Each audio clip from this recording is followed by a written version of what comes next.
Roseanne Drake, on behalf of the Rotary Foundation, will be presenting a grant. It's a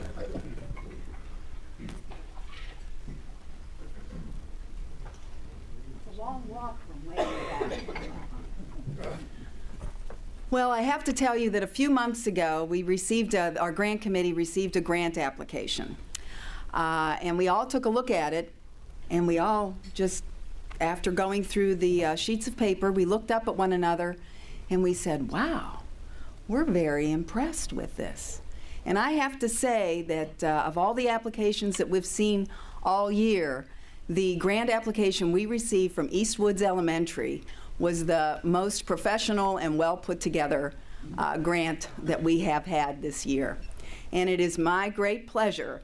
I'm going to bring up Catherine Komar and Kristen Eiskamp and several of the Eastwoods Elementary students to talk about what we are funding. So come on up. Good morning. Thank you for having us. The students are actually going to present, but I'm going to let them introduce themselves first. So if you can say your name and your grade. Oh. Testing. Yeah, they're going to come over. Okay, so if you can come over here.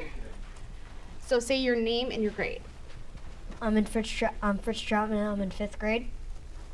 I'm Luke Palumbo, I'm in 5th grade. I'm Audra Lozina, and I'm in 5th grade. I'm Violet Tuttle, and I'm in 5th grade.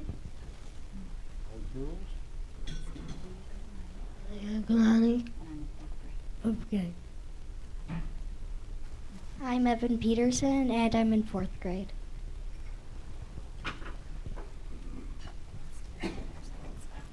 Thank you so much for having us.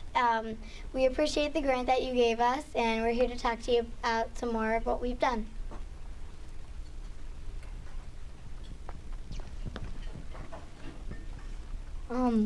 So the Sway Fund can fit 2 people in wheelchairs and 8 more people. Here's a video of the Sway Fund in action.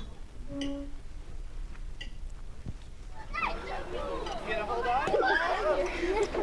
need some Oh, this is cool.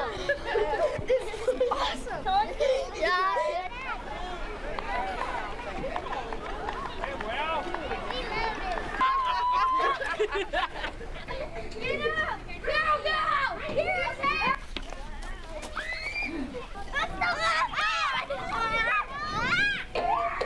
We're going around Saturn's rings.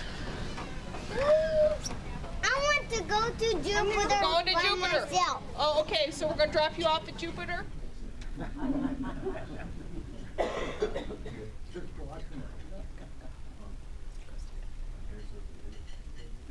So we have a few of our friends.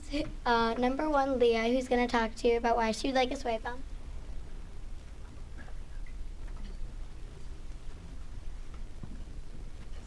I want to ride it with everyone, and it would everyone, and it would be so much fun. And then we have a video from our friend Avery, who couldn't be here today, but she'd like to share with us as well. Hi, Mr. Herman. I'm Avery. I like hanging out with my friends on the playground, and I get excited about recess every day. I would like to play on the playground with my friends. Right now, there's not a lot for me to do. I can swing it if an adult lifts me into the swing, but I can't see the person pushing me. My teachers and friends showed me pictures of the Sway Fund. It looks really cool because I can roll my picture right into it. And the best part is, all of my friends could ride it with me. I wouldn't have to watch everyone else play. I could play too. My other friends who have wheels could ride it, and we could all have fun together. Thanks. All done.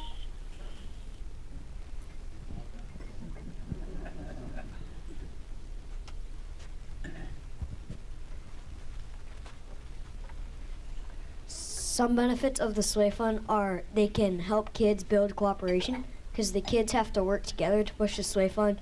the right way so the sway fund can actually rock back and forth. Another benefit from the sway fund is making children stronger because the sway fund is moved by a simple push or pull. So, and then there's another benefit, which is helping children develop their vestibular systems, which is a liquid behind the inner ear that helps children stay balanced and focused. Also, the sway fund can build lasting friendships because if someone you don't know gets on the sway fund with you, you can have a conversation while you're on the sway fund and hopefully make friends.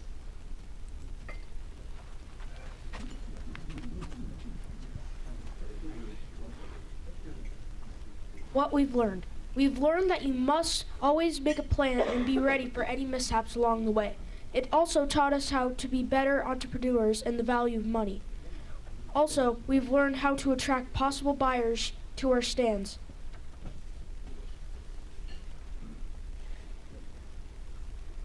We also learned how to write grants and make presentations to real-world audiences like you. One more thing that we learned is to look outside ourselves and consider needs of others. So all the money that we've raised for the sway fund, so we had one of our biggest was the soft fundraiser, which has given us over $3,000. We've written a lot of grants, especially from the Hudson Rotary. Thank you so much. We had $219 from selling Mardi Gras necklaces, and we had a stuffed animal sale, which has raised almost $400. So total, we've raised $11,743. So still, the cost of the sway fund is over $14,000. So we still need to raise $2,713.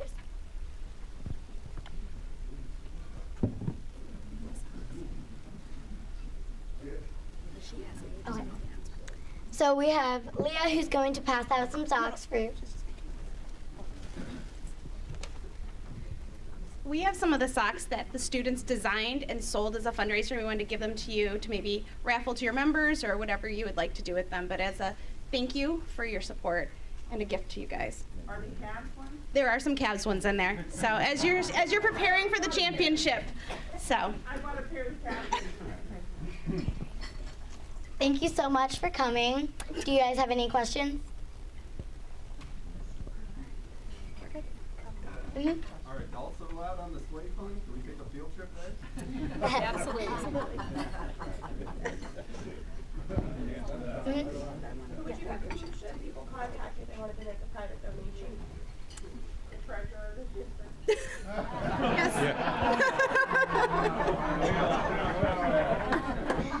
So I'm just going to repeat that on the microphone because it's being recorded for TV, but the question was who should they contact for a private donation? And someone with a lot of expertise said that they should contact the treasurer of schools, and that expert is the treasurer of the school. And now I'd like to call up Catherine Sines, and we will present the check to the students. oh, the students. Come on over. Where'd you guys go? You can help hold them. Some come around this way. Right here, sweetheart. We want to get you guys all in the picture. Perfect. Oh, get over here. No. Oh, yes, ladies. Oh, no. There. Perfect picture. Everybody smile. Thank you. Thank you. Okay, thank you very much. Thank you.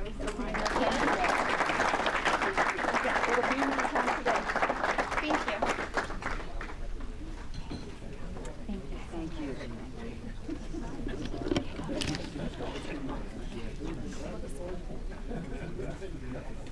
Good job, guys. Thank you so much.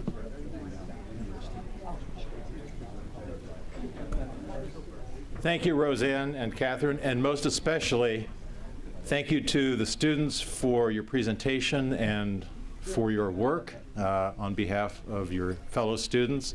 I think they did an absolutely phenomenal job, and I think we ought to give them another round of applause.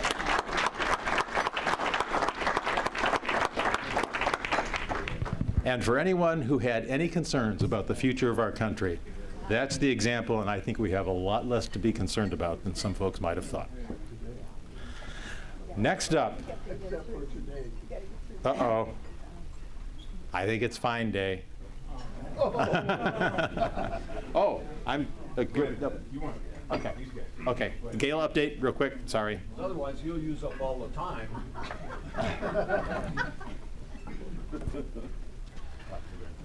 And I'll have to pay for that. Evan, would you come up too? There you are.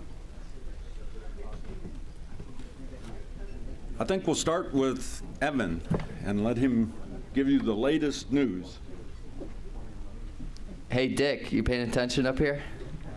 Hey, what was that goal that we set out for a combination of gifts that we receive and donations? Do you remember? 65,000. Hey, what was the bottom line that on that report that we just looked at? What was it? 66,000 and something. So, you know, we're probably not going to get 66,000 for all the gifts, but attendance is growing. I think that I see a new ticket or a new couple tickets each day. So keep telling your friends and your family about it. Keep buying tickets for people that wouldn't come unless you bought them tickets. That's a great idea. And thank you to everyone for getting your gifts in on time and the good descriptions. And we've got a great lineup of gifts. Low value to high value, a lot of different variety. So keep putting the word out there, and thank you to each of you for going out and doing what you do to get those gifts and get to that goal. I think that's amazing. Good morning, Rotarians. It's a week from Friday, and this Friday is the deadline for registering for your tickets. So please get on that website and get your credit card in there and pay for the tickets. We have improved the menu. We have not raised the prices, so it's going to be an absolutely wonderful evening. Thank you. Okay, and the last thing is I'll be passing around a clipboard, as we do every year, looking for volunteers. In the morning, we need a couple of SUVs or vans. We need at least one van or a large pickup to meet at the basement of Howard Hanna to pick up the gifts. We need people to help with setup at 10 o'clock until we finish. And then hopefully Brad Nelson will bring the 4 bicycles. That's on the first page, and then the second page is the help that we need the evening of. From about 5:45 to around 6:30, or when most of the people are there. A couple of people to help with technical help, just to, if anybody doesn't know how to get onto the website from their smartphone, if you could just kind of help them, so that we don't tie up the gesture people and get a backup of people trying to come in and register. We'll need probably 1 or 2 people to help with the live auction, and that would be just to carry the items around, and a lot of them are just certificates, but there are a few items, so if there are people that are interested, you can carry the items around to them. And then some help at checkout. Again, it would be to help guests just close out their account on their smartphone and maybe help them find some items if they can't locate them. And then we'll need a couple people from 9:45 until we're finished to clean up, and that's just to pick up all the posters and everything. And last year, everything went so smooth that even I was out of there with the final look around and clean up by 10:30. So last year went really smooth compared to previous years. So I'll start it over here, and hopefully it'll make its way all the way around. Yes, Rich? You may have said this earlier, so forgive me for repeating. For people that can't make it to the event but want to participate in the live on their phone, they just have to go to our website and register. Is that the procedure? That's correct. It'll give them an option to buy tickets or register to participate, and they can start bidding next Monday, May 15th. It'll go live. That's when they can start viewing all the prizes? Yes, on everything but the live items. The live items you can't bid on until that night. Sure. Thank you. Okay, thank you. Okay. And thanks to Gail, Evan, the whole committee.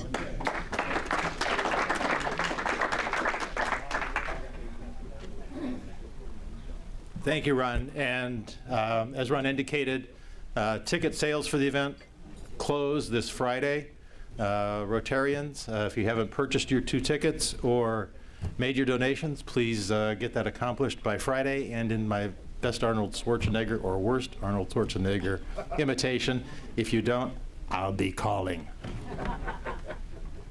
And now it is Fine Day. Today's Fine Day is dedicated toward Camp Quality. It's a summer camp for children with cancer. We had a presentation about that, and again, it's a very worthy cause. I think that is based strictly on donations, so please get your dollars out. We'll start off with Allison and Jim over on that side collecting fines, no pins and no badges. Please hold up your dollars. If you do not have a pin or a badge, here we go.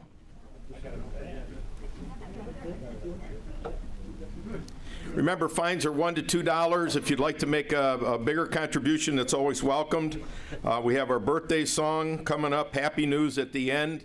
So anybody with happy news for a small donation, you can get up and tell what's going on in your family or the good news about yourself.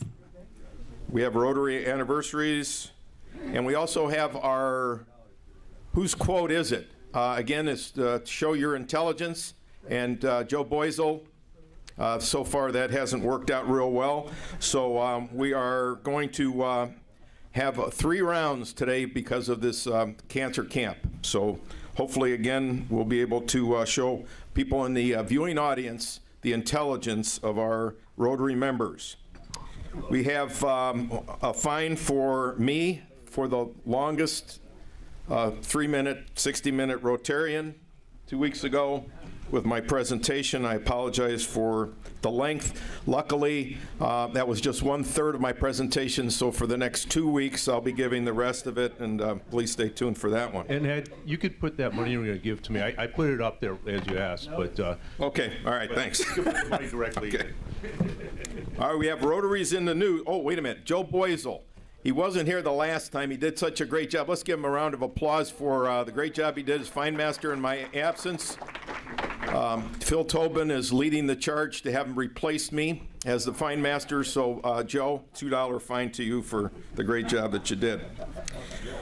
In the news, Brandon White. I know most of you remember Brandon. He helped us with the audio visual for, I think, most of his senior year.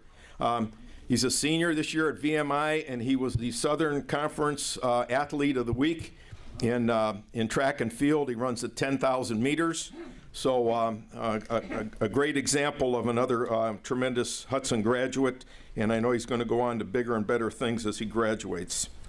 Let's see, Velisano. I believe our own Dan Williams is a member of this group. A giant picture in the hub. And you can see Dan prominently pictured in the 8th row without a badge. Dan, another $1, please. I didn't catch up with James because he fled at the last Fine Day, but we have a great picture of him and his wife Cynthia at the Toast of Hudson. Again, great picture, no pin, pay $1. We've got Ron Strobel. Anybody read the funnies, Pearls and Swine? That's one of my favorite ones. Ron was featured in here, and the goat is asking him, "Hey neighbor Ron, how are you doing?" "Good. This is my dad, Ron Sr. I have 2 cousins named Ron also." "Popular name," says Goat. "It runs in the family." "Will it ever end?" "When I run out of ideas." Oh, Ron. Oh, fine. Oh, jeez, that was terrible. Fine. Okay, we've got David Basil with a couple of pictures. Gotta find the right ones here. They're hiding. One is with autism. Oh, there you are. He's always in the paper. Autism Awareness Month, right there. Nice presentation. And then he's pictured here with therapy dogs at the meeting, and the dog is attacking our Mayor. How about that? Nice pet, nice little puppy there. Okay, so we got that done. We've got one of our prominent members, Richard K. Warfield, with a nice little shot there with his best bro, K-Love. And unfortunately, Rich did call the hub, and he thought the pictures were going to be reversed with $2 fine for you. Fine me. Yes. Gideon, are you mentioning Ben Gideon? It's coming up. All right, then I'll take that fine. Okay, next month. Ben Rexroad. Son Brian, big promotion at AT&T. Where's Ben? Great job, congratulations, except he didn't mention dear old dad being a Rotarian. Pay $1. And finally, in today's hub, the Royster Group with Gail Royster prominently featured right here with one of her signature homes there for sale. And Gail, anything else I should add to that? I haven't seen today. Oh, you haven't seen it. Come on, give me a break. You gave me the $20 bill to say this, for crying out loud. Holy cow. I can't believe it. It was just a total shock, wasn't it? Okay. All right, I had another joke, but Donna Kastner's not here, so we'll save that one. Today's quote from the Bad Girls table. Catherine, you're sitting at the Bad Girls table. Oh, my gosh. All right, here's the quote from them. Husbands are the best people to share secrets with. They'll never tell anybody because they aren't even listening. Oh, that's cold. Very true, but very mean. Everybody pay $1. Pat, you got to pay $1 at that table now because you're sitting there with Bad Boys table. This is a golf story. And again, this is Dick Pearsall was out at Windmill Lakes. How about that? He's sharpening up his game, and he sees Evan McCauley out there getting ready to tee off on the first tee, and Evan was going out as a solo, and Dick didn't have anybody to golf with, so he walked up to him and said, hey, you know, how about if I go out with you for a 9? So they proceed out to the course and start whacking the ball around, and Dick doesn't pound it like he used to, but he hits it straight down the middle. He's a great short game player, and he putts tremendously. And Evan was giving him a couple strokes because he's a few years younger. So Evan just, you know, knocking the bejeebers out of the ball, but he's kind of like the Army.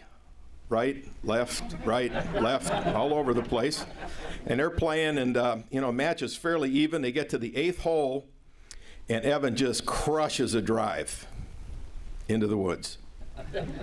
He lands right behind this giant oak tree. And he's standing there, and he's kind of eyeballing everything. He's got the option of, you know, just punching it out onto the fairway or trying to go over top of it. And Dick comes over, strolling over. He says, you know, when I was your age, I hit the ball right over that tree, onto the green, 2 feet from the pin for a gimme. Evan, not to be outdone, got out his 9-iron. Took a couple practice swings, took a whack at it as hard as he could, hit it right into that tree, bounced around about 1,000 times, dropped right to his feet. Dick walks away and said, well, when I was your age, that tree was 3 feet tall. Dick, that's $1 for you. Evan, for being ornery, you get $1 there too.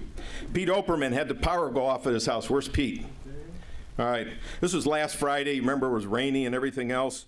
His PC, laptop, TV, DVD, iPad, and new surround sound were all on the fritz. They were shut down.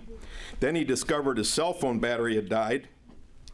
And top it off, it was raining. He couldn't go out and play golf. He went to the kitchen to make coffee. Then he realized again the power was off. He couldn't even do that. So he sat down and talked to his wife, Ellie, right, for a couple of hours. And his quote was, she seems like a really nice person. $2. Okay, here we go with quotes. These are, again, for women and for moms.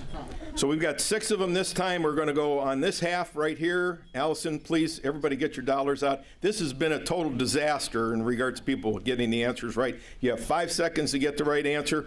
This group over here from Gail over is going to be on team number 2. Team number 1.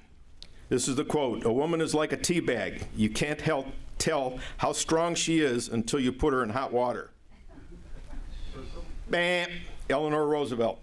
Okay, everybody pay $1 over here. Jeez, come on, guys. Famous person. Here's another famous, I'll give you a hint, politician.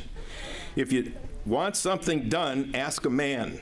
If you want something said, ask a man.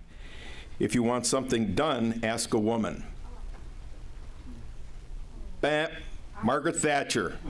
Okay, everybody get $1 out over here. Lair, come on, get your dollar out there, pal.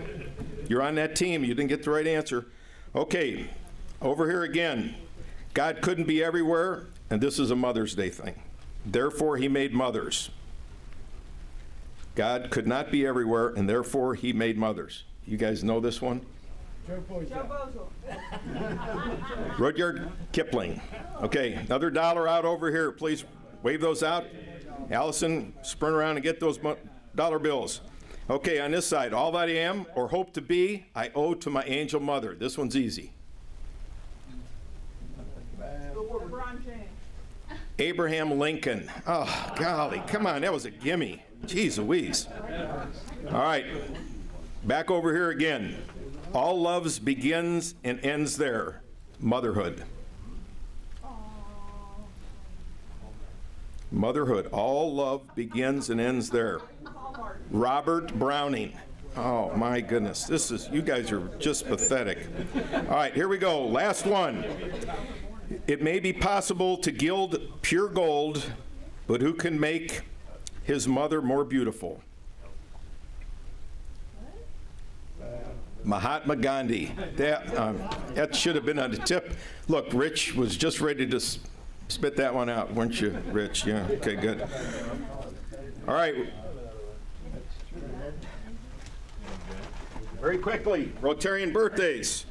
Okay, we don't have to make a birthday wish. That's been a disaster, but Pete Operman, birthday on the 4th. Give a couple of bucks there. Thomas O. Page, what's the O for? It's a secret. Okay, all right. On the 11th, and Stu Murray on the 12th. Please collect fines from those little people there. Let's sing happy birthday. 1, 2, 3. Happy birthday to you. More volume. Happy birthday to you. Happy birthday, happy birthday, happy birthday to you.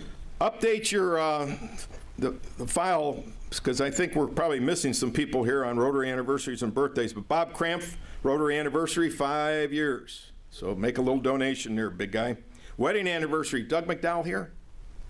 Now he's probably on his second honeymoon. It's 47 years on May 25th. All right, happy news. Okay, we've got one there. Gail, another ad in the paper? We do. Okay. Last night, 7-7 tie.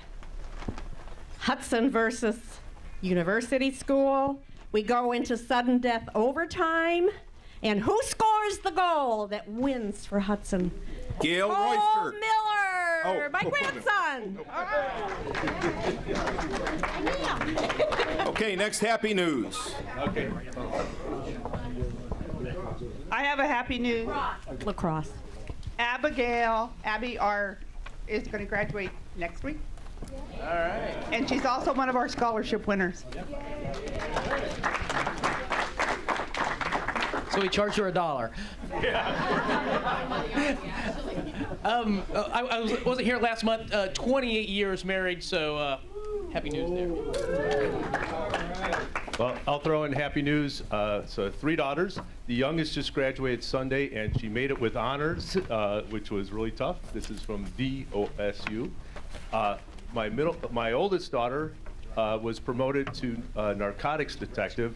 So she loves the idea. The parents are a little worried. This is up in the Cuyahoga Municipal Housing Authority. And then my middle daughter was accepted to my alma mater, Wharton School of Business, which she apparently told me was her safety school. So, so anyway, so that's my. Okay, with all those, it's about $20 worth of happy news. Anyone else? James Rich. Rich Warfield. James, yeah, I'm sorry. James just got done. Okay. Thanks. You guys look alike. You hear that, James? What? Said we look alike. We do. And that's a step up for you.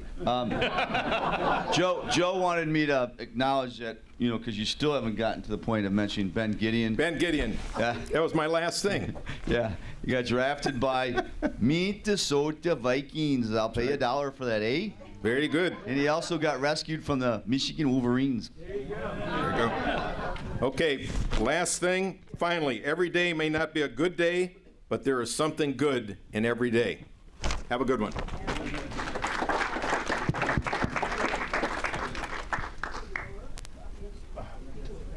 Thank you, Ed. And now moving along, introduction of today's speaker, Joe Avella.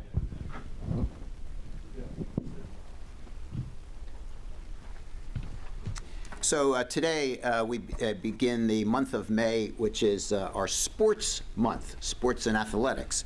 And we're pleased to here today to have Herb Page, Director of Golf for Kent State University. A fixture since arriving on Kent State campus as an undergraduate, three-sport student athlete in 1970, Director of Golf Herb Page has grown to be one of the most respected golf coaches in the country. For more than 36 years now, Coach Page has been a tireless worker for his players, on the recruiting trail, as a fundraiser, and as an ambassador for the game of golf. Even after 3 decades of monumental accomplishments, under his direction, the Golden Flashes golf program continues to excel. In 2013, the Golden Flashes went to their 7th consecutive and 23rd overall appearance in the NCAA Men's Golf Championship Regional Tournament. And just last week, the Golden Flashes won their 24th Mid-American Conference Championship, and Coach Page garnered his 24th MAC Coach of the Year award. As an undergrad at KSU, he earned 8 varsity letters in football, golf, and ice hockey. He was the golf team's captain in his senior year and a place kicker on 2 of the most successful teams in Kent State history.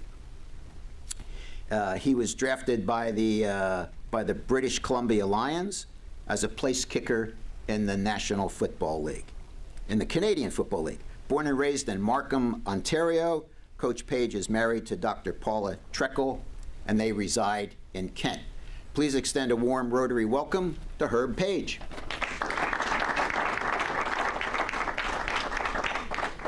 Good morning. Good morning. I think I'm going to get fined a lot at the end of this, but it's nice to be here this morning. There's a lot of familiar faces. You know, Ed, I've spoke to the athletes at Hudson many years ago, and Pat Myers from Kent State, and a lot of people obviously come out to my golf course at Windmill Lakes, but I guess I backtrack in my introduction. You knew I was a place kicker. You knew I was a football player, obviously. I probably didn't know it at the time, but when I was an undergraduate, I actually came to Kent State on a golf scholarship, so let's get that settled. I walked on in football, but I sat in a room for 2 years with my mentor. At the time, you didn't know it, but I sat in the back of the room as a place kicker and listened to Coach Don James. And as you know, Don James went on to the University of Washington, where he's still the winningest coach in Pac-10 history, won Rose Bowls, won national championships. So my coaching started in the back of the football locker room, listening to Coach James motivate, prepare, and just do a great job. And in that room, you look back, just a bunch of ragamuffins from Kent State was a guy called Jack Lambert, Abdul Salam, he was Larry Falk then, played for the Jets, Cedric Brown, the list goes on and on. Gerald Tinker, an Olympic gold medalist, went for the Packers. And then Gary Pinkel was our tight end, became a great coach at Missouri, just retired. But the ultimate, who we all know, is Nick Saban.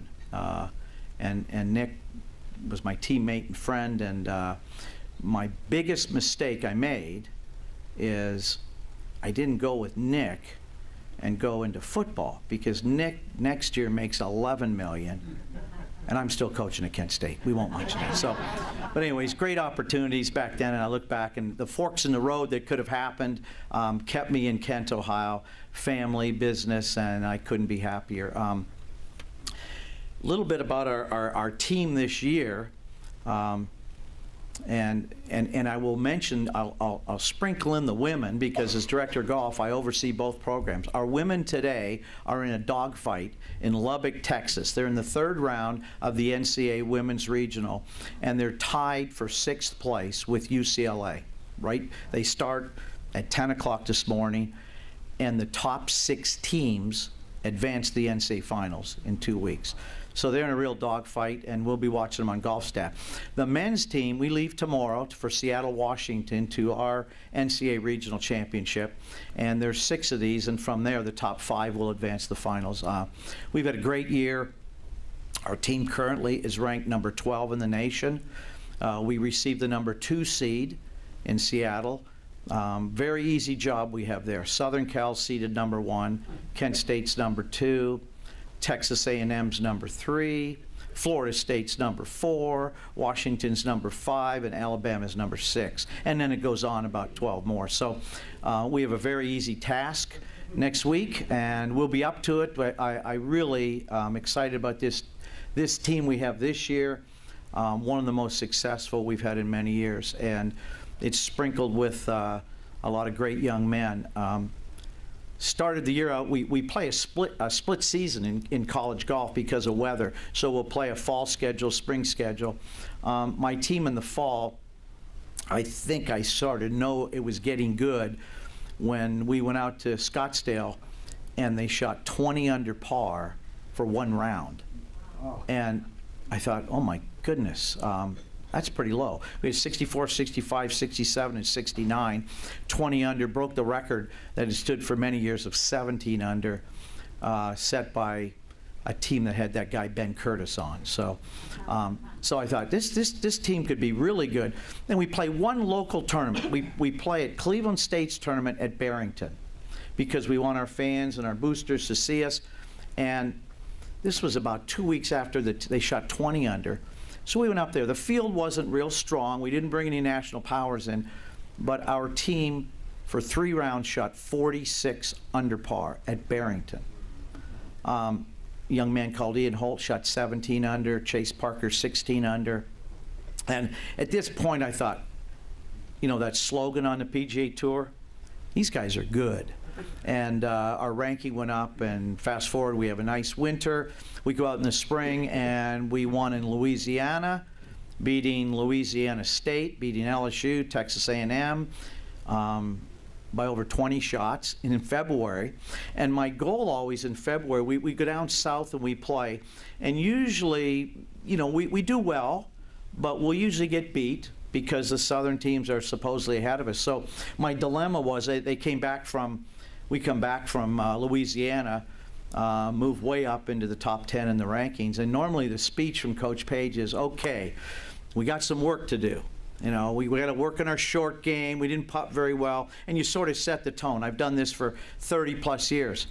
Well, I got in the room, they just won by 20, and it was February, and I'm going, what the heck am I going to say now? So my comment, as I said, well, we got to get a little better, was I hope your hat still fit on your head. And they have taken that to task. We won in UNC Wilmington, we won down at Purdue, we won the MAC, and we're looking forward to the journey to the NCAA Regionals. Our best team was 2012. They say, well, is this your greatest team? Well, the best team finished 5th in the nation in 2012. That's the standard. So this group has a little ways to go, and we don't get ahead of ourselves. It's that old adage, one shot at a time. And the thing about golf, even though we've had this great year, if we don't play good this coming weekend or this week at Washington, your season's over. But nice group. The group of young men on this year's team, I think it interests you a lot. From Stowe, Ohio, Ian Holt, Mid-American Conference Player of the Year, decided to stay at home and come to Kent State. Chase Johnson, Walsh Jesuit, Barberton, Ohio, stayed at home, a junior at Kent State. My only senior is from my hometown, my home country, I should say, Josh Whalen. He's from Napanee, Ontario, Canada, and he's having a great senior year. And then 2 sophomores. They're tremendous young men. Gisli Svenborgsen and Bjarke Peterson. Now, I'm learning how to say their names. And what countries are they from? Norway, Sweden. No, they're from Iceland. And I know it's shocking. They golf in Iceland. We recruited these young men 2 years ago. Iceland has a population of 330,000 people, and they have 68 golf courses. And I won't tell you how we got them. We offered them cars, money. No, that's on tape, but no, just kidding. Connections with the coach, the national coach. Say, how do you get them? Well, you get in a plane, you go to Reykjavik, and you watch them play. And we were in a battle to get these young men, and they chose Kent State, and they're the hardest working young men we've ever had. Their GPA is over 3.5, and so that's our group of 5. And so great group to travel with, great group to be around, and like I say, looking forward to, going to Seattle, Washington to continue the season. Playing for Kent State is really an education itself on the golf program. We built this $2.2 million practice facility about 10 years ago, privately funded. All of our boosters, alumni, and my roommate, or my college teammate, right from Hudson, Ohio, Mike Castle, and the Castle family. Mike has been very generous, has endowed a scholarship in his father's name, and of course, Howard's background in starting the Hudson Junior. So all those people, all of our alums and friends built this over $2 million training facility. But in there are 2 young ladies from Thailand, a young lady from Sweden, Norway, 2 from Iceland, a couple Canadians, and throw in the Walsh Jesuit and Stowe Bulldog. It's every day when you go to practice, it's an education. Being around these great young men and women and how they work together and get along together and strive for a common goal, that's to be the best in the country. So a trivia question about our Kent State golf program, and then I'll have some Q&A. Stanford, USC, Florida, and Kent State University. What do those 4 programs, what do those 4 schools have in common? Stanford, Southern Cal, Florida, and Kent State University. And the answer is, they are the only 4 teams in America with both men's and women's golf teams ranked in the top 15 in the nation. So, says a lot about the commitment that Kent State makes and what these young men and ladies, how hard they work to achieve their goals. I'd be remiss to say that I'm in Hudson, Ohio, and it's a hotbed for recruiting now for me. I've been doing this for 39 years, and I can tell you very truthfully, it was very difficult in the 80s. We were defined at Kent State by, unfortunately, one day. It was very difficult to recruit young men and women, well, back then just young men, to come to Kent State. And I can tell you now that the academics have risen. The school is jam full. We had 20,000 applications, only took 4,200. GPAs are up, retention is back, and if you've been up there, you can see how the school and the town has changed. So now I can go into Walsh Jesuit, St. Ignatius, and Hudson High, and we can sell Kent State. It's a wonderful place. It's the best time to be at Kent State University. And with that, the #1 player in the state of Ohio, who has a 28 on the ACT. He's a 4.0 plus student. He's the Ohio High School champion, Division I, and when he won that 2 years ago, he set the all-time record for the lowest score ever at the Ohio High School Division I championship. That young man is Will Kurtz from Hudson, Ohio, and he'll be arriving at Kent State this fall to join our golf team. So we're happy to have Will on board, and he's a tremendous student, tremendous golfer, and a great family and a great young man. Remiss to say, catch up on John Hahn. John Hahn graduated from Hudson High School. It's been 10 years because he graduated from Kent State 5 years ago. John was, when he came to me from Hudson High, he never lacked for confidence. We could say he was cocky. And he said, what's the best thing that Ben Curtis ever did? And I said, well, he won the British Open. Now, what did he do at Kent State? I want to beat his record. So we thought back, and Ben was a 3-time All-American. Just a decorated college. I said, best thing that Ben Curtis did, in his career, he had 28 top 10 finishes. John Hahn, his senior year after he won the MAC championship, came up to me and said, "Coach, that's my 28th top 10 finish." John was a 3-time All-American, a 2-time academic All-American. As you know, he went on to play professional golf. He went over to Europe. He had a tremendous career over there, traveled the world, and about 6 months ago, he just said, "I've had enough." He's engaged. He works for Morgan Stanley, lives in Jupiter, Florida, and is just one of the greatest players that's ever played at Kent State University from Hudson, Ohio. So a little catch up on John Hahn. Doing very well, and my hope is that he gets tired of selling stocks and bonds and maybe gets the passion back in a year and gets back into golf, because he was truly one of our greatest players of all time. So that said, I think we got a little bit of time for some Q&As. I was going to talk about the state of the golf economy. We'll pass on that, but needless to say, the golf world as a whole, it's been challenging for the last 10 or 15 years. We've had a lot of golf closures. One little stat about golf in general is that there's a golf course in America closes every 48 hours. And in a short term, it's the response of a tremendous overbuild in the 90s and a lack of demand, and meaning that we close about 180 golf courses a year, and that's happened for the last 3 or 4 years, with a rebuild of only about 10 to 15. So there is a shrinking. The supply and demand needs to go down, but the ones that are staying open are doing very, very well, and I think it's just a reinvention of the game, and we continue to go. It's a great game. It's been kind to me, and again, I thank you for having me here today. I hope you follow the Kent State University golf programs. These are tremendous young men and women with GPAs of, a team GPA in the women of 3.72, and the men are only a 3.25. As my wife tells me every day, well, that's no surprise. Women are much brighter than men, but graduating at almost 100%. And like was said earlier, don't worry about America. These young men and women represent us well. There's no worries out there with these type of people going into the real world. Thanks for having me. Some questions? Yes? Thanks for coming, Herb. And 2 questions in the statement. I think you mentioned you played hockey for Kent? Yes, sir. What position would a guy like you play? Well, I can skate better than I can walk. You know, I was from Toronto, Canada, and I grew up playing. And when I came to Kent State, I came on a golf scholarship, and there was this brand new ice arena. And as a Canadian, I guess I was pretty good. I played center ice and had a great time playing hockey for 2 years, and then flipped over and played football my last 2 years. But my love is golf. Good. You mentioned the top 5 for the men's program, and then you mentioned the solid women's program. We have a gal by the name of Natalie Goodson. Is she still involved in the Kent State program?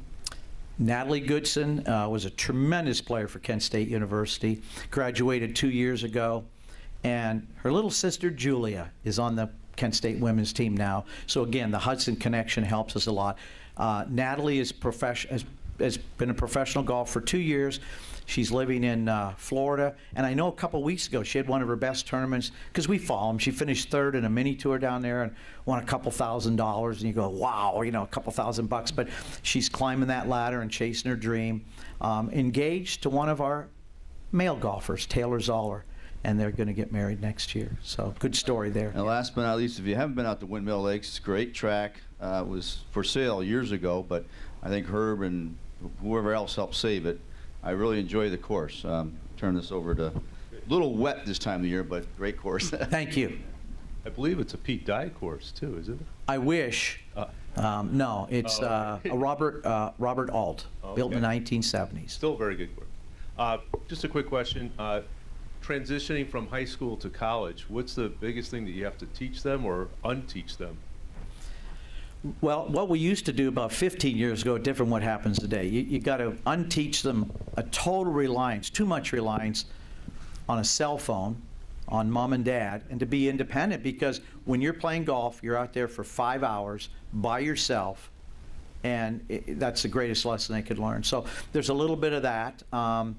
And the biggest thing we find when they come in as freshmen, they're obviously superstars if they get recruited by Kent State, is the time commitment and the time management. And we spend a lot of time. I mean, we can put them on the videos. I can coach and teach, I think, as well as anybody, but my biggest thing is to get them to manage their time and be organized.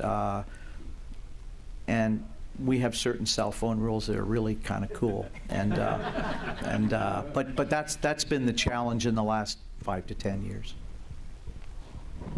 Yes? There's been some proposals bandied about changing the game, trying to speed it up, make it easier.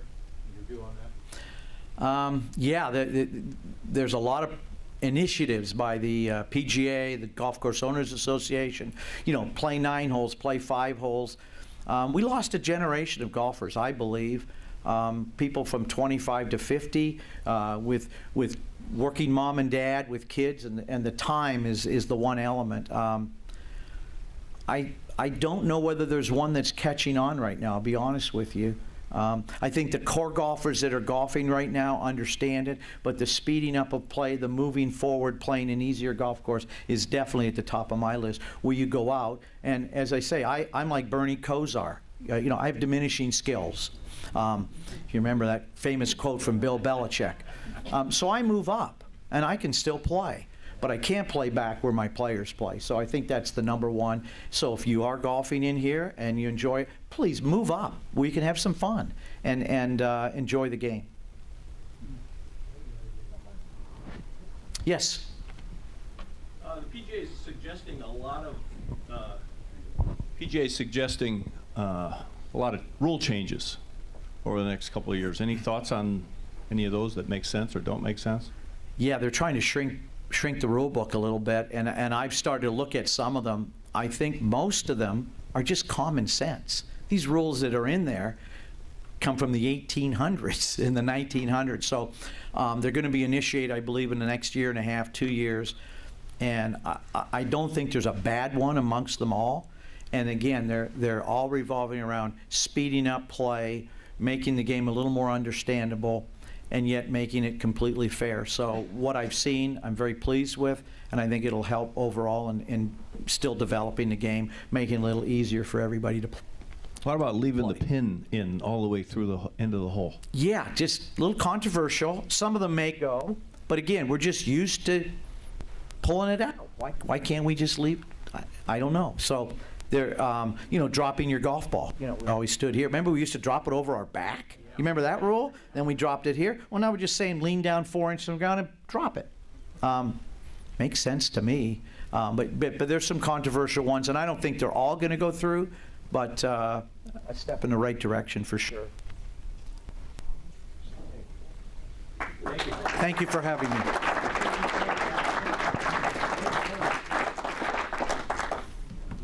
Thank you, Herb.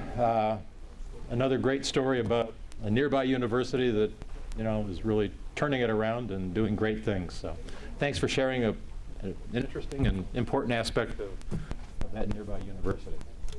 Thank you today to our greeters, Phil Tobin and Joe Avella, the audiovisual crew, Den Rich for being at the ready when we need you, Tom Page, Tom Tobin, James Field, Ron Barnhouse, and of course, Abby Gore. Thank you again, Abby, for being here and helping us out, and we'll look forward to seeing you again next week in Dual World. Kent State in the Honors College. You'll see Will Kurtz. Well, thank you again, Abby, for being here. Today's Rotobuck. The payout is $13 and the jackpot is $178. Herb?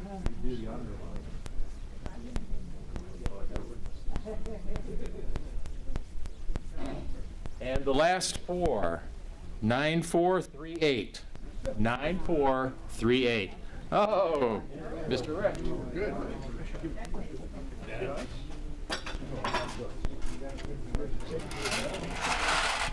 Thank you. Oh. Thank you. No winner today. Reminder, there is a meeting of the club board immediately following our general meeting in the Greenwood Dining Room. All members of the club are always welcome to attend. And I'll leave you today with a couple of things. The first, from a man who was on the wrong side of America's greatest struggle with itself, but I think this thought is worth considering. I cannot trust a man to control others who cannot control himself. Robert E. Lee. And I'll let you guess the person that said this, one of America's great comics. Only one man in 1,000 is a leader of men. And I'll let you do the math as well. The other 999 follow women.